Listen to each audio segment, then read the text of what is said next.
Our next question is, what does this mean, I can't do? I do things all the time, gardening, laundry, cooking. Another good question, and this is a good question because this stumbles people. People say, what do you mean I can't do? I can do.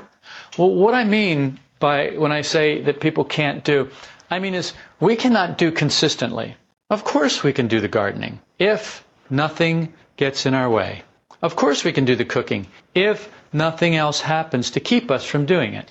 So we can do the things that we can do, but we can't do them consistently. It's easy to do something when there's nothing opposing you. For example, if you are standing here, call this point A, and you wish, and then we'll call where the lamp is over there, point B, and you wish to get from point A to point B.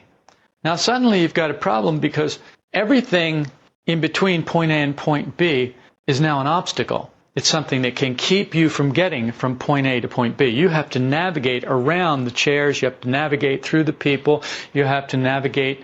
You have to find a space. You have to find a way to get from point A to point B.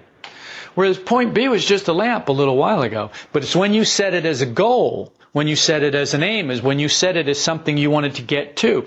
Then everything between point A and point B became obstacles. They became things to overcome. This is what doing and not doing is about. We say, oh, I can do that. Well, yes, you can do that until you then set it as your aim. But when you set it as your aim, you find out that all the obstacles then arise. What were just chairs and people and things before are no longer chairs and people or things.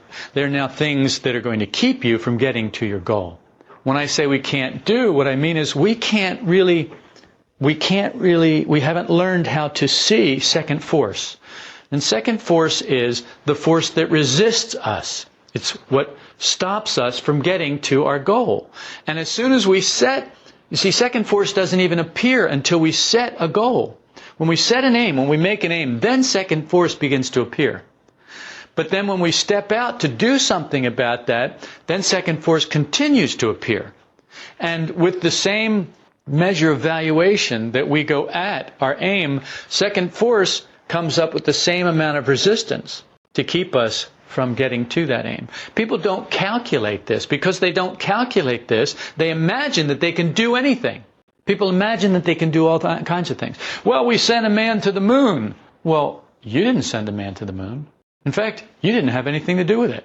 And if you did have anything to do with it, then you know that you didn't send a man to the moon because it took thousands and thousands of other people and other people's ideas and other people's work to get that process to come to fruition. It wasn't you sent a man to the moon. So what we may be able to do collectively, may be able to do, is not what you can do.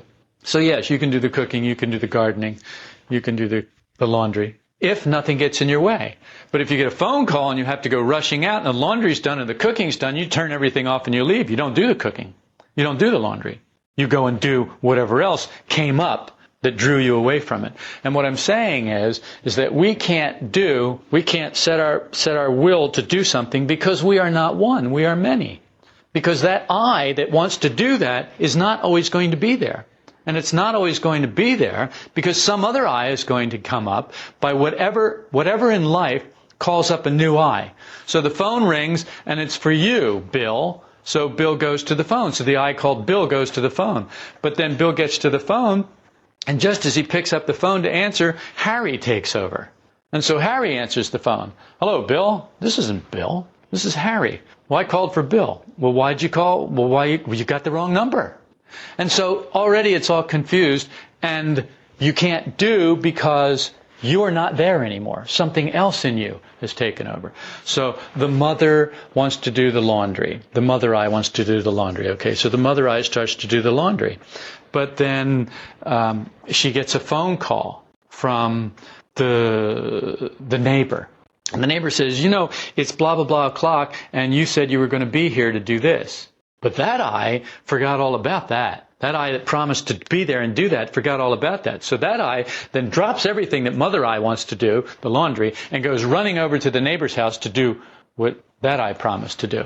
And so this is why we can't do, because we don't have any will, because we don't have any one one group of eyes that can tell the rest of them what to do. And so we are scattered because whatever comes up in life then drags us this way or drags us that way, and we lose track of whatever it is we set out to do. Oh yeah, I was going to point B over there to the lamp. I forgot all about that. I got to talking to this person over here and I forgot all about it. How many times have you been in a room and you walk into a room to get something? You go to the pantry or you go to the kitchen to get something and you stand there going, what did I come in here for? And you want to tell me you can do? I don't think so. A little self-observation will see that that is an illusion that we live under. Answer your question? Do you